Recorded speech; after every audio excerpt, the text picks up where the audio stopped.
Welcome to Blog Yin Yang, the Greater Result podcast number 4 with Alex Mosher.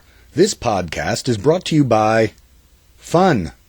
Do you find that life is good but living is hard? Is being alive a pain? Have all the colors melted into a muted gray? Then get Fun. It slices, it bounces, it splits your sides with laughter, now in a convenient pocket size. Fun. Order yours today. Side effects of Fun may include funny bone, Funyuns, wheezing, coughing, and wet pants. Not all Fun and Fun products are approved for children. Some parental supervision is advised. Fun is a wholly owned subsidiary of Laughter and Smiles, which makes no claims as to the worthiness of proper use of Fun products in this podcast. Hey, sponsors, and those looking for some advertising. Wouldn't you like your company name to be mentioned instead of something silly that I made up? If so, contact me at blogyingyang.com. And while you're checking out this podcast, check out the Blog Yin Yang shop and pick up some fun merchandise. In this podcast, I sit down with my daughter, Alex Mosher. Some of you may already be thinking, wait a minute, I thought you had a son. Well, what I have is a wonderful, brave child.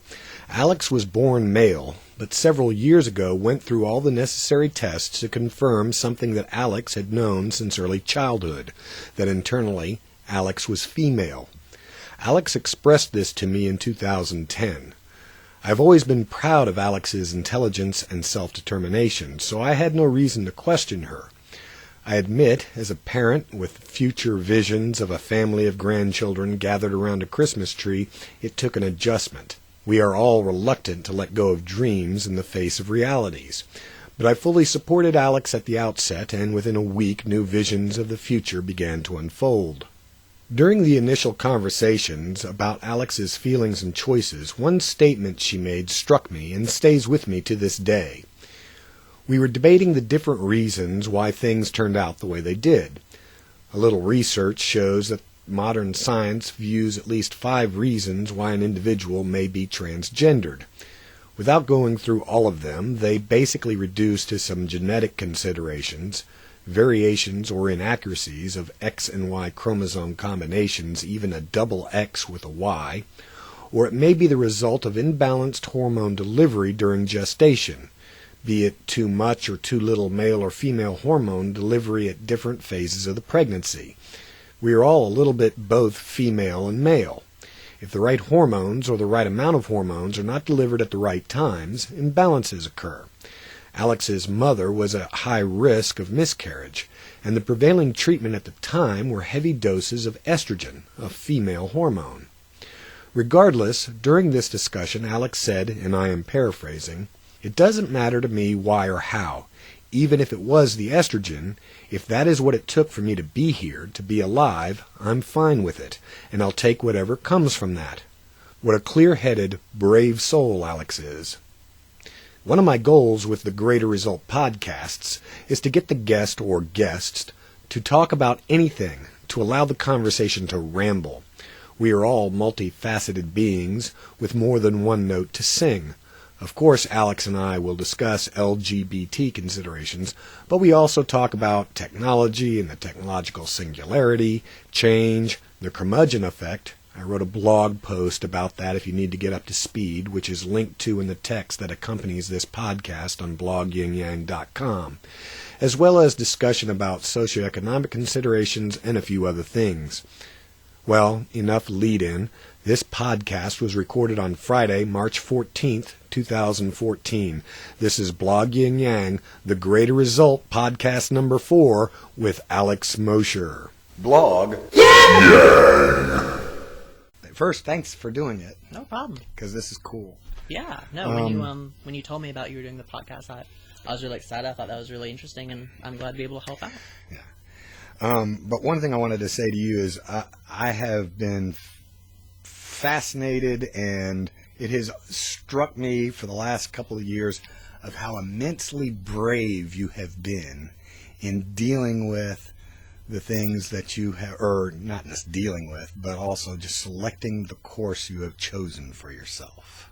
Thank you. That means a lot.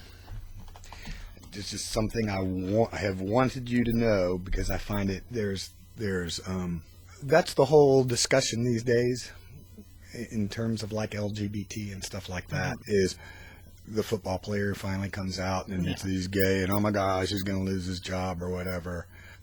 people talk about the bravery, but this is, from my perspective, this is the first time, and of course it's always the first time for everybody, isn't it? The first time that I have been directly connected where I could watch a person not just decide to announce that they are, let's say, gay, or they've decided to become a Buddhist, or they've decided to become Krishna and shave their head. Yeah. Yeah. Where I have experienced a person who has said, I'm going to go out and completely change the physical image of myself, not just physically for themselves, but to the world. Yeah.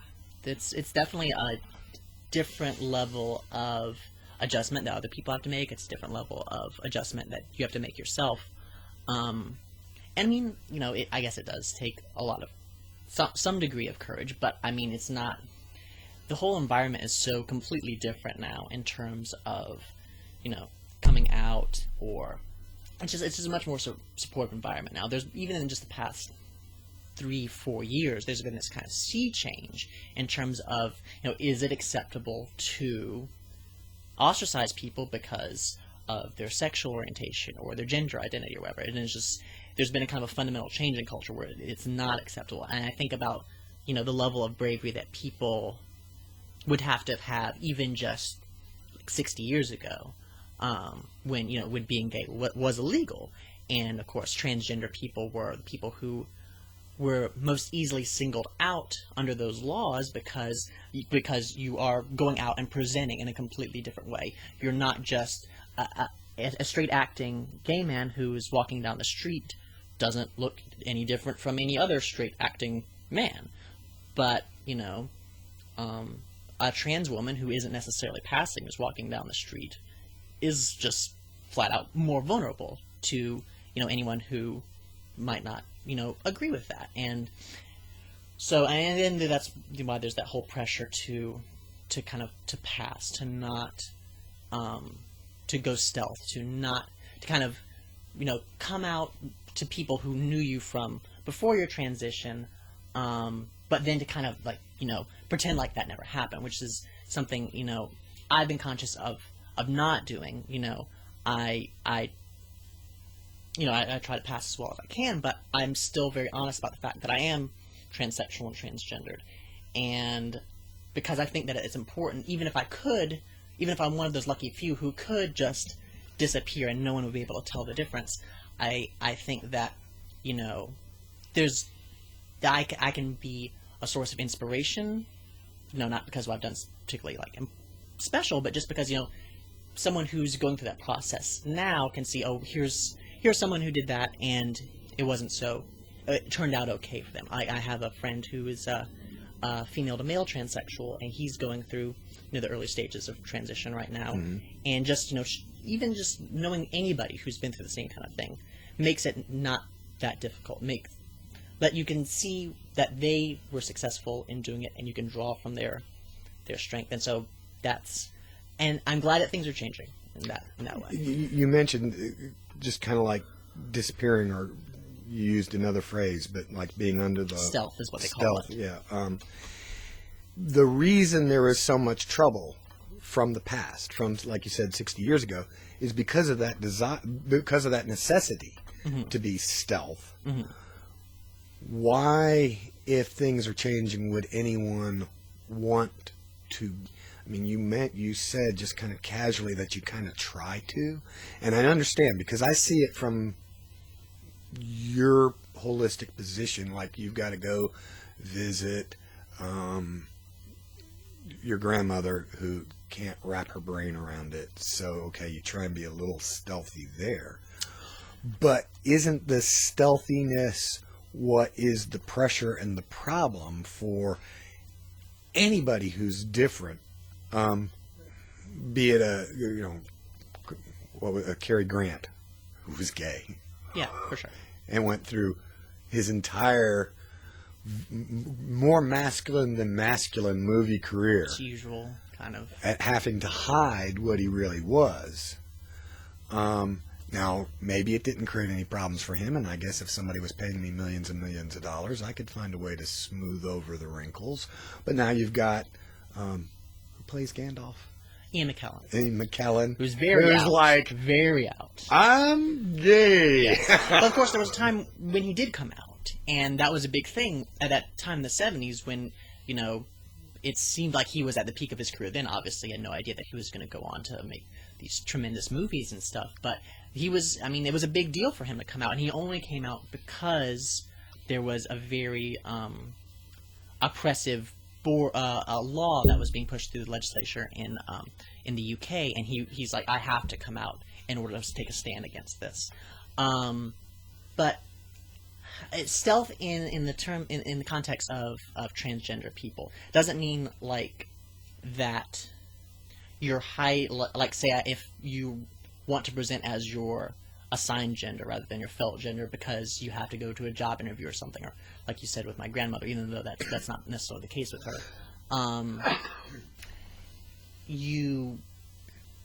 Stealth refers more to the act of once you pass is another. I guess I'm throwing around some lingo here. So pass means when you successfully present as a member of your experienced gender, and other people see you as that gender so completely that they never question that you are biologically that gender. Right.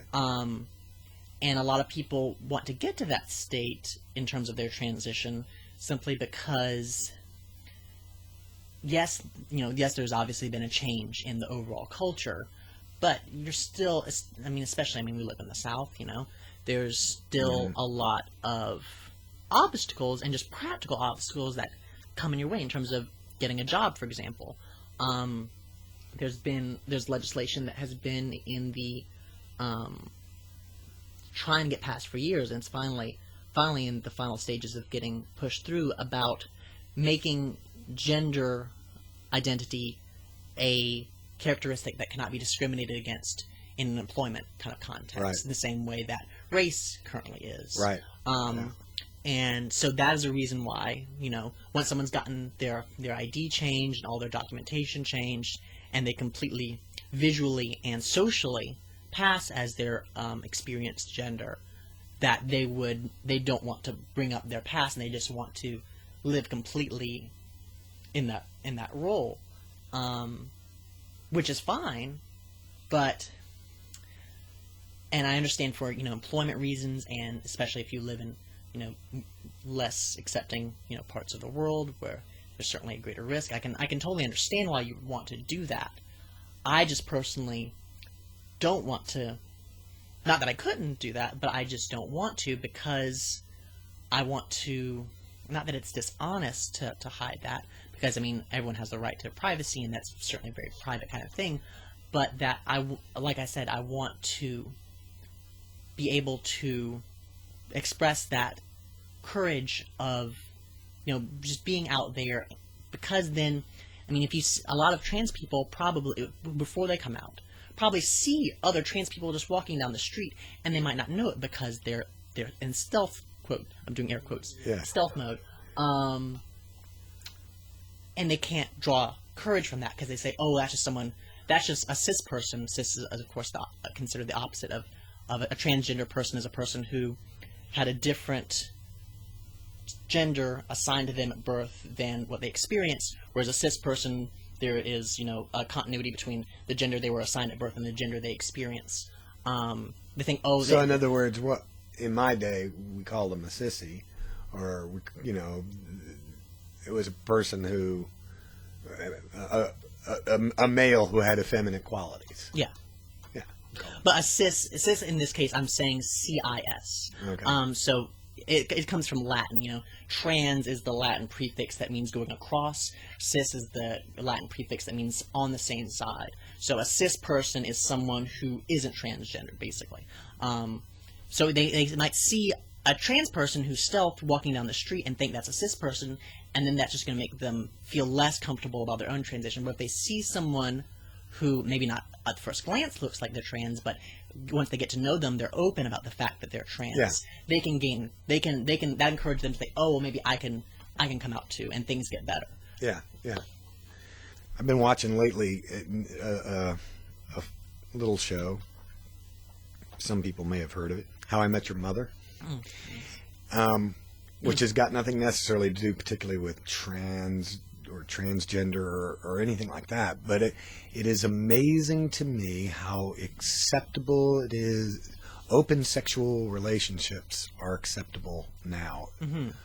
Being a person closing in on 60 and then watching a show where literally they're debating how many people, especially the Neil Patrick Harris character, and he's like been with 200 and some odd ladies, and he's counting, and we ride, right? You know, and he's like daily conquest. Meanwhile, he's really interested in one of the other particular characters. In watching it recently, and I'm watching it in reruns, my mind is looking back over shows and seeing how there's been a slow movement towards that. I mean, of course, one of my favorite shows of all time that I still watch in reruns now is like the Dick Van Dyke Show. And Dick slept in one bed, and Mary slept in another bed because the censors would not allow the beds to touch. There actually was a brief period in time in the Lucille Ball Show, which predates Dick Van Dyke, where Ricky and Lucy had to sleep in separate beds, but the beds were allowed to touch. Yeah, I remember that. I was not when it was first coming out, but I remember seeing that in reruns. And it's like, oh my gosh. And now we're all the way to the stage in just like 40 years where you've got Neil Patrick Harris and a woman walks into the bar and it's like, yep, I'm going to go boink her.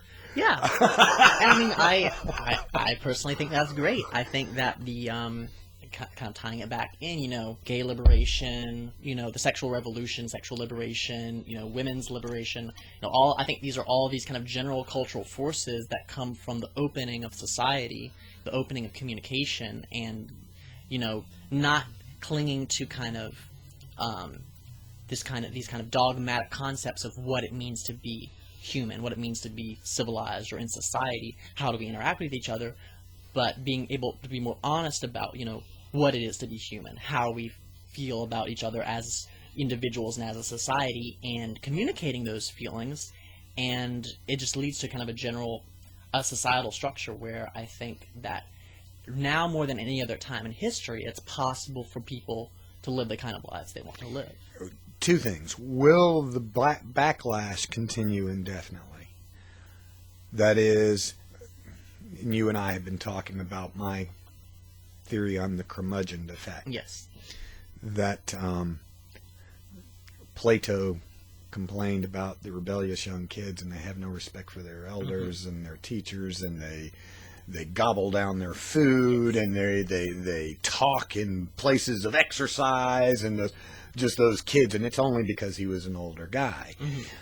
Will that always be, in that there will always be something to nitpick about, or will we eventually get to the place where all differences have been finally accepted, and while you may want to be a curmudgeon, there will be nothing to curmudge about? Well, I certainly would like if the latter was the case, but I don't know, I think that might be underestimating the human's ability to always find something to nitpick about. I mean, I think if you want to nitpick, because the desire to nitpick is one of those dimensions into which, you know, possible diversity can extend. So if you really want to nitpick, I'm sure you'll be able to find something to nitpick about. But, I mean, I do think there is, well, I don't really know. I would like to think that there's a kind of a stable kind of society that we can get to where all possible diversity is possible and permissible insofar as it doesn't limit a different kind of diversity. But, I mean, is it really is such a stable state possible, or would that only be kind of a temporary stability that would destabilize into something else? Might nitpicking be a survival trait? It might. It might be. I mean, it certainly is adaptive on the face of it, because it helps you, any kind of finding what's wrong with something helps you. Well, and yeah, in terms of finding what's wrong, but I'm also thinking about previous generations generally being upset with the newfound freedoms of younger generations. Might it be the result of this is what has allowed us to survive, and so we're trying to maintain that because it allowed us to survive, yet at the same time it is the newfound freedoms that actually allow the species to survive. It's almost like that is the societal correlate of what we were talking about before, the way the quote curmudgeon effect comes about neurologically. This is the pattern that my neurological pattern has come up as a result of the factors that I've experienced in my environment, and at a certain point the environment diverges from the pattern that from being susceptible to the pattern that I have created neurologically, and so because there's this loss of interface between the actual environment and the way I want to interact with the environment, I begin to feel that things are changing in ways that I just don't think they should, and begin the curmudgeon, and that's the societal implication of that neurological factor. Yeah. So, like we talked about before, do you think that it might be that the ability to perceive change is itself increasing, and that at a certain point, in order to continue to be adaptive to the environment, we have to internalize the concept of the constant of change? There's no question in my mind that the ability to perceive change is changing. Now, that doesn't mean that change didn't always exist, and the disparities that people see, they've always seen them. But given the internet, cable television, the 24-hour news cycle, along with the 24-hour spin cycle, we are tablets and cell phones and smartphones being connected to Twitter and Instagram and you name it. We are experiencing external change at a faster rate. Not that the change didn't exist in the past, but if John Jones over in the next county did something new and novel, it wasn't until a week later that we heard it here. At the earliest. And then we had to spend a week or find time to eventually go over and see what this novel thing was. And in that interim, we're already processing this thing. Yeah, for sure. Whereas you flip, some poor old grandma out there flipped on the TV and it happened to be on a channel where How I Met Your Mother is on, and Neil Patrick Harris is When We Ride, and he's off to make another sexual conquest, and poor old grandmother's going, that's not the way it was in my day. We're all bombarded with this information. But I bet that same old lady was one of the first women to wear pants. So, I mean, the constant of change is increasing, but as it increases, we're able to perceive it more easily. I don't know that the constant of change is increasing as much as our awareness of change. The things that purvey change to us is increasing. I think, okay, yeah. I mean, if we look at it from a holistic sense of the Industrial Revolution meant that somebody went from a horse to a train in a lifetime. And now we're at a point where there's a new cell phone every week with a brand new capability. The rate of change is faster because we're talking specifically about technological change. Especially because perhaps the constant of change is a constant, but when the constant of change applies to itself, it becomes an exponentiated, and that's what kind of brings about the whole technological singularity, acceleration of paradigm shift kind of thing. Yeah. Part of that technological change has been to purvey information so that you're aware of it. Again, if you lived on a farmstead in the middle of Oklahoma, even as they were driving the railroad spikes across the country, you heard about it You heard about it months before you saw the train tracks, Oh, yes. which was months before the first train traveled down those tracks. Oh, yes. Whereas now, especially in this consumer society, Samsung is going to release a new tablet or cell phone next week, and it will be on the TV next week, the day it comes out. Absolutely. So it's the information itself is making the knowledge of the change as immediate as the change is happening.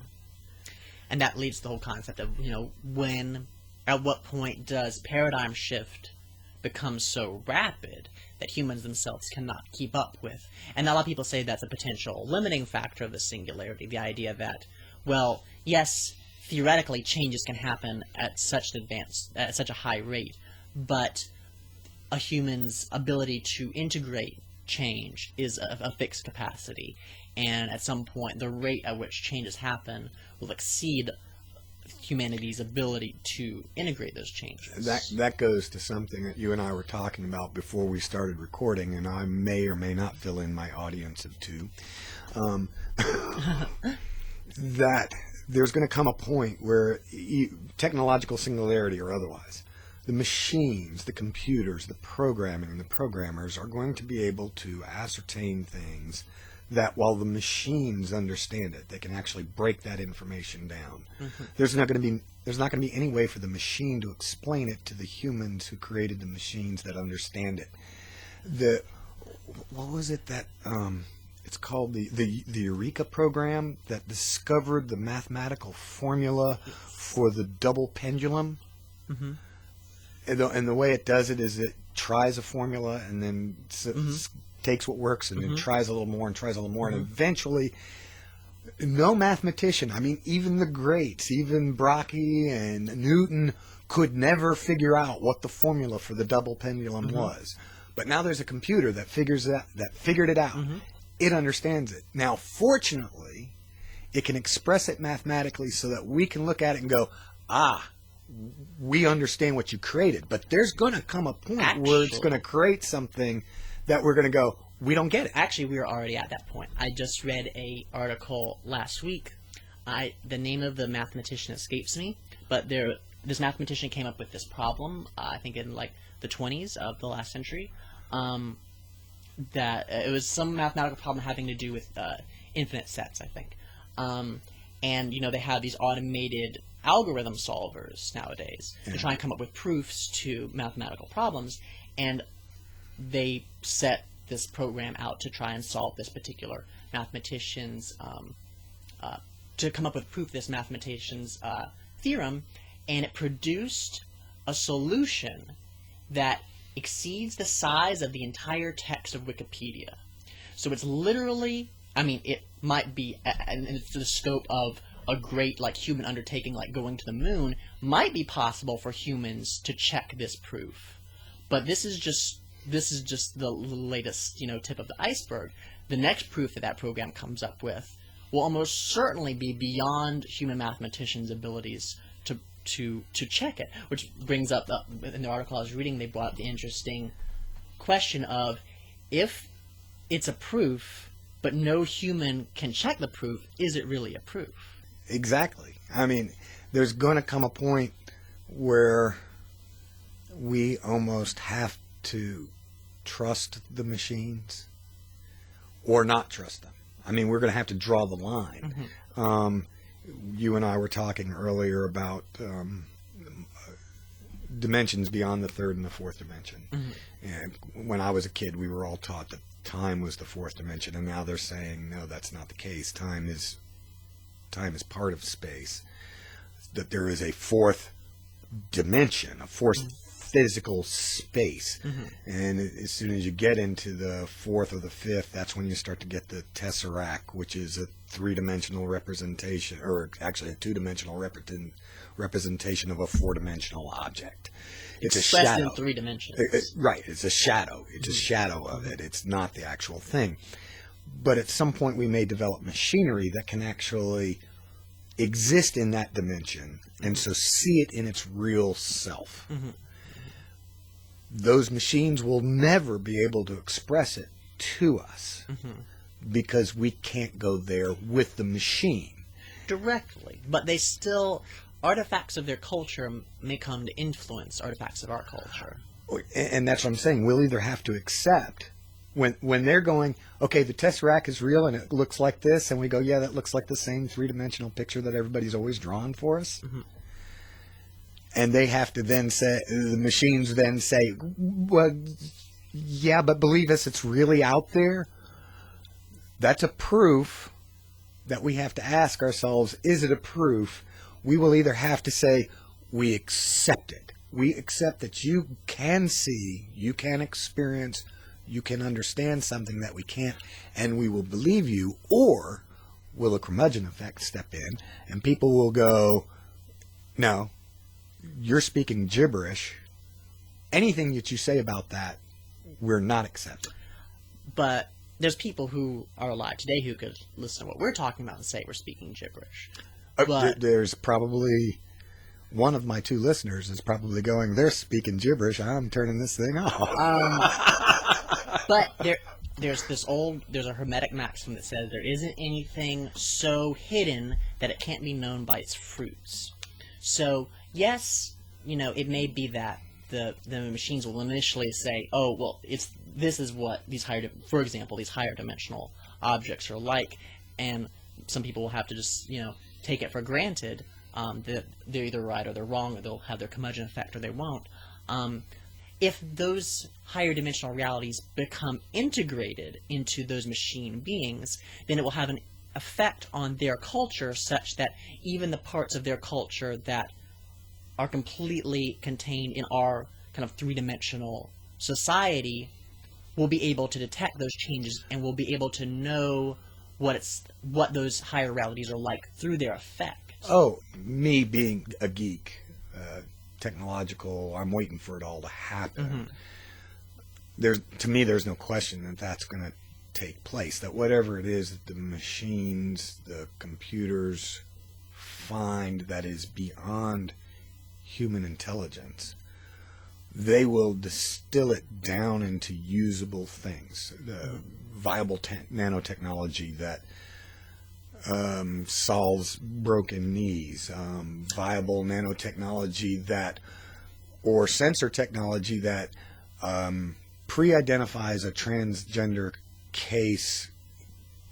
Transgender will, of course, be pretty much solved in the post-human kind of situation. Well, it could either be solved in the virtual sense of, okay, I'm going to go into the machine and be whatever I want to be, or it could be solved but even physically testing the mother and saying we understand, we know that this zygote is going to come out physically one way, but actually wants to be another, and we can fix that right now. Perhaps, or, you could even just, if it's so trivial to change genders that you can do it, with the snap of the fingers. Well, that might be. Then why not just let people make their own decision? That might be, too.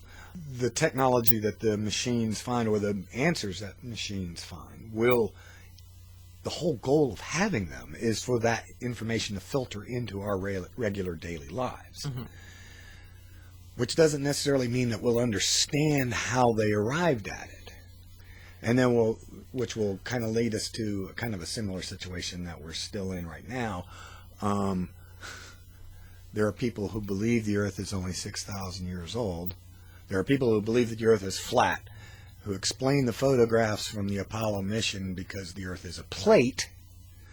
And yet, I guarantee those same people use a cell phone, and you can't have a cell phone if the Earth is a plate. Yeah, absolutely. But so then it's kind of just more kind of a status quo. The pieces have changed. Things look different, but it's still, there's a mass who kind of exists in life but doesn't necessarily fully understand why it is the way it is or how it works. And there will be, a few who, really try to understand, what is, what they are, what the universe is, what the meaning of that is.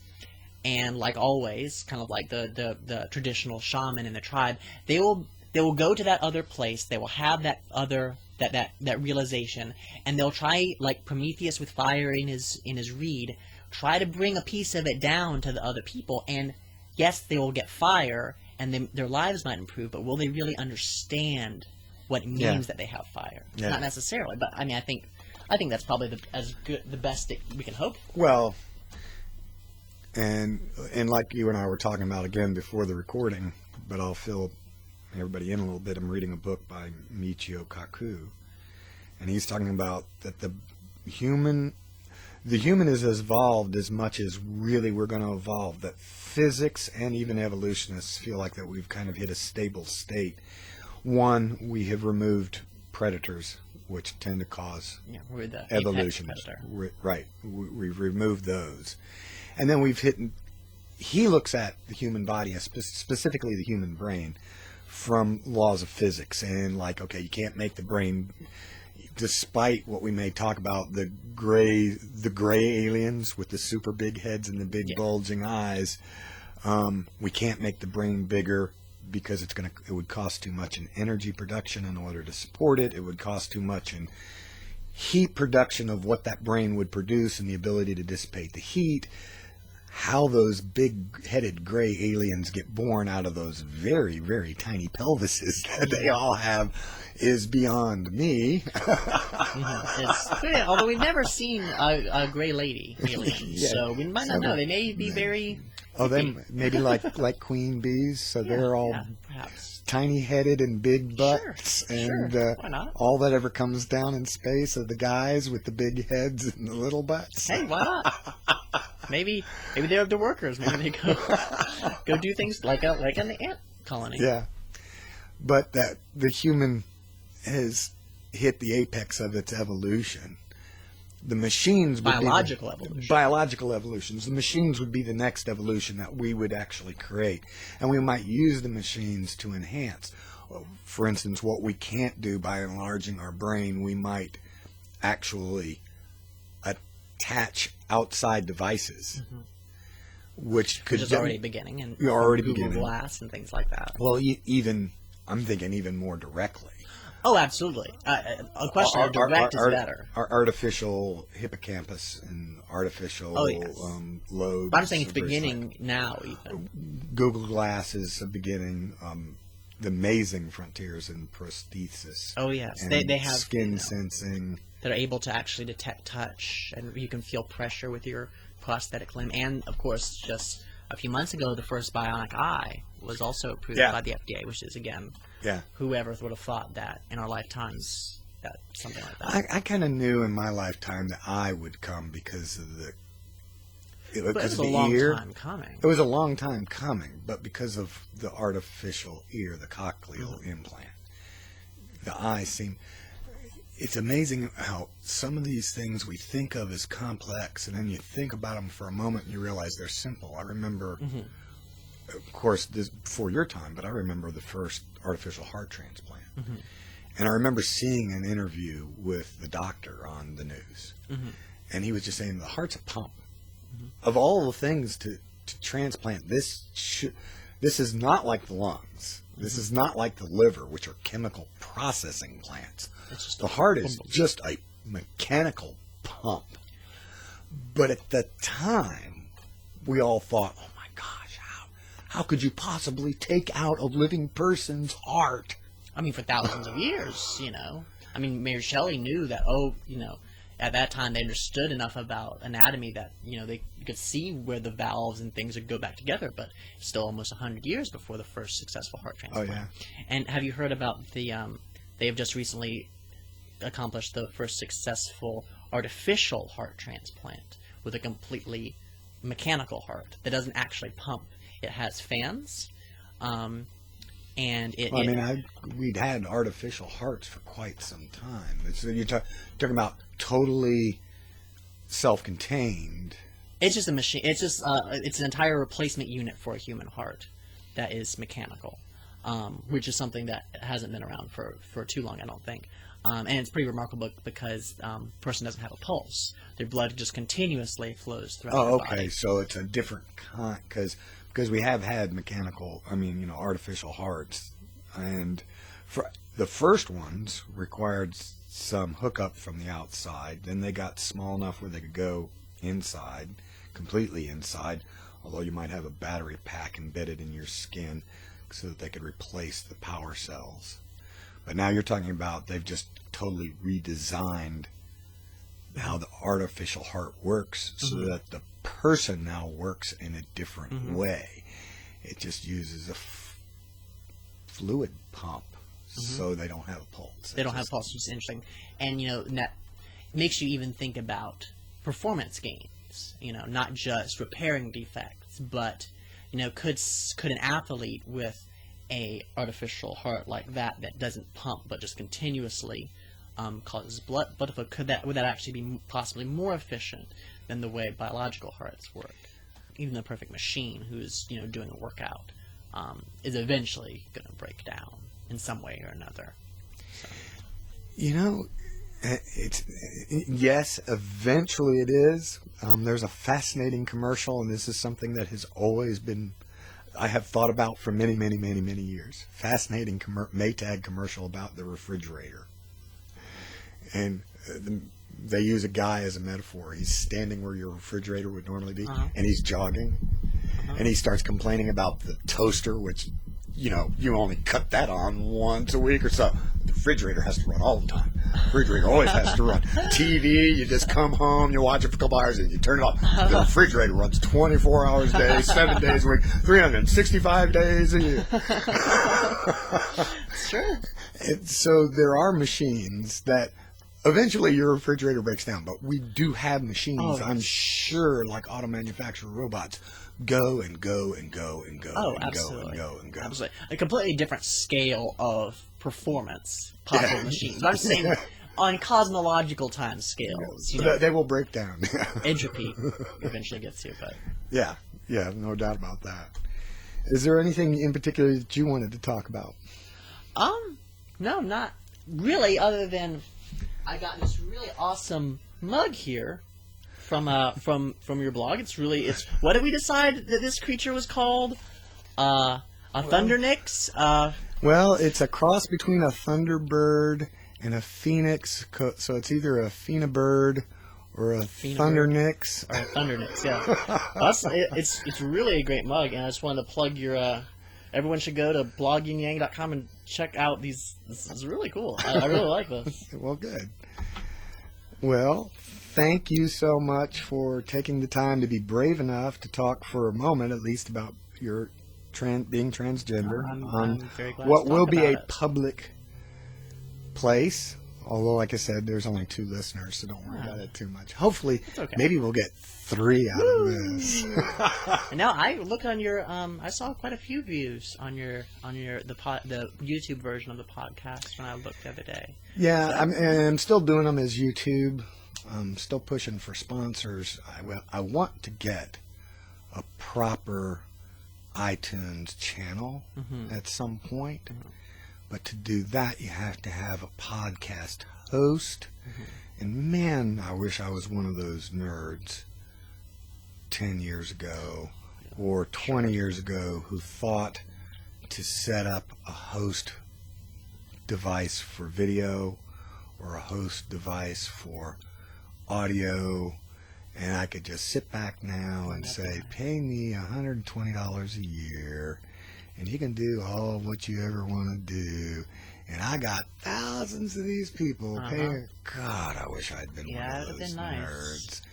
But no. But there's, we always say, oh, everything's been done. And it always seems like everything's been done. But there's always new ideas out there. I lamented that so much as a kid. And it is interesting to look at what exists now, but because I would read Einstein and I would read Newton and I would think, if I had been back then, I could have thought of that stuff. Well, no, probably couldn't have. But I used to always think there isn't anything new left to discover. And lo and behold. Well, and discoveries are in my latter year, or latter meaning like 20s or 30s. I realized there are new things left to discover, but they are so intricate that they require very, very deep knowledge. Sure. The specialization of the skills is really Right. increased. Very, very, very deep knowledge. Things that we're talking about, like an iPad, a podcast channel, or YouTube channel, are not discoveries. They are creations. Mm-hmm.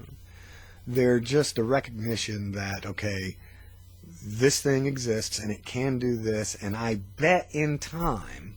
But it's still people something will, new. It's something novel. It is something new. It's something novel. It's like a piece of music. Mm-hmm.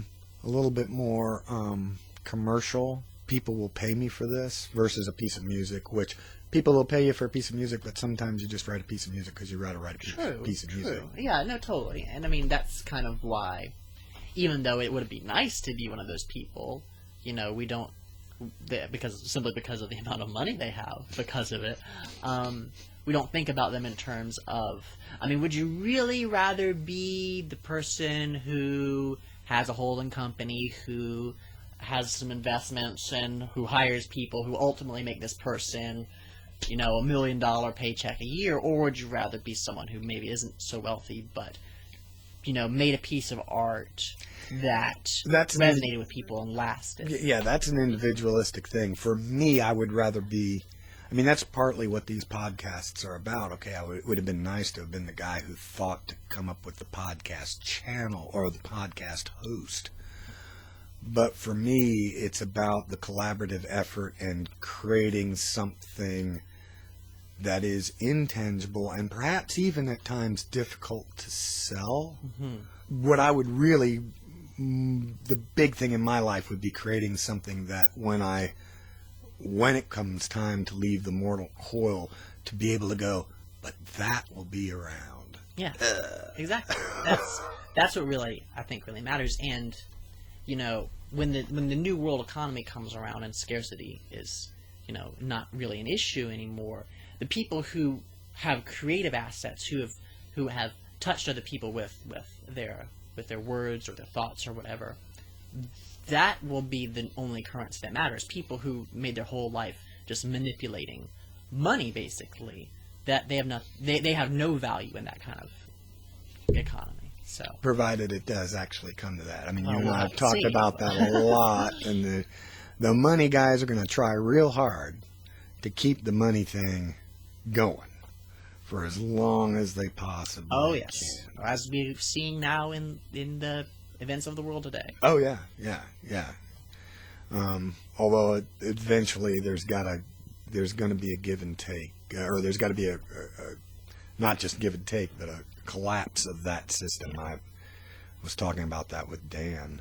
Amazon's drones. Mm-hmm. The technology is going to become the singularity because business owners want the machines because it reduces labor. Mm-hmm. It reduces the cost of labor. It increases their profit margin by reducing the labor. When you finally do reduce the labor enough, you're not going to have people who can buy the things that are produced. And there's again, going back to like TV commercials, there's this wonderful commercial about some like Phoenix University or something like that, and some guy says, there's not going to be any beer robot. Well, one, there probably will be a beer robot. You probably will, just like a Coke machine, walk up and say, give me that beer, and it will pour a perfect tap. But even at some point, there'll be a bartender robot who will talk to you about your day and talk to you else about exactly. We'll talk to you about whatever you want, and the bar owner wants that beer robot because the beer robot will work 24/7, 365, and will not want hospitalization, will not want a vacation. Maybe. If it's, at some point, at a certain level. If it's kept, and in something like serving a beer, you being able to utter what beer you want, and it being able to pour a perfect tap and take your money and hand you the beer, that does not require any sentience at all. So no, it will not demand a holiday or sick leave. All it will want is enough electricity Sure. for it to run. And it will run 24/7, 360. Okay, and at some point, 4 years down the road, like the refrigerator, 5 years down the road, it will break down. But the cost compared to a person. Oh, not even a tithe. But then of course you come to the ultimate, like you said, what happens when the cost of producing things, comes down so much that no one is being paid to do any work, and therefore no one can afford to buy any of the things that are fueling the production. That'll lead to the state where, at least I think, where the only way the economy works is that the people who own the means of production, who own all these robots, will have to subsidize their own customers. They'll either have to subsidize it. One of the pundits that or not pundits, but economic theorists that I've heard some about, suggests that the move first is going to be towards a service society, which we're largely doing right now. That, okay, maybe at some point the bar owner will have a beer bartender. But there will be some barkeeps that will recognize having a live bartender is the novelty that the rich people will want to buy. Yeah. But we then end up with a definite caste system. The owners of the machinery, who all they do with their money is buy human service. I think that's maids and butlers and waiters and bartenders. They're no longer buying somebody a person to design the new computer because it's being designed by the computers. They're not buying a person to do a job that's non-service, because all non-service jobs would be technological. I think that's untenable simply because it's so grotesque and so offensive to our modern morality. Oh, it is. It's frightfully untenable, and it couldn't survive. You wouldn't have enough rich people buying enough Maybe servants. For a few years, this kind of weird kind of situation couldn't exist. I mean, but you talking about that's where the owners of the businesses start to subsidize their customers. I mean, that's like something that's going on in the southern hemisphere right now. When you get down into Chile and Argentina, absolutely, where they're literally looking at that the proceeds from income taxes are to guarantee base salary levels. So that if the store doesn't want to pay you a living wage, the taxes make sure you earn a living wage. But in doing that, they're making sure that their businesses have customers. Yeah. But I think that's ultimately the way things have to go, and it's just there are too many people holding on to this idea of I don't want to just have enough. I want to have more than everybody else. I saw a wonderful meme a couple days ago, and I'm trying to remember it, and I'm not going to get it exact, but I'm going to get really close. A person whose house is filled with newspapers is crazy. The old lady who's got 50 cats is crazy. But the guy who has billions and billions of dollars, more than he can use, he's the perfect American. It's pretty ironic. Yeah, it's very ironic. Well, again, thank you so much, and thank you for being a wonderful having me. daughter. Thank you. Cool beans. Blog. Yeah!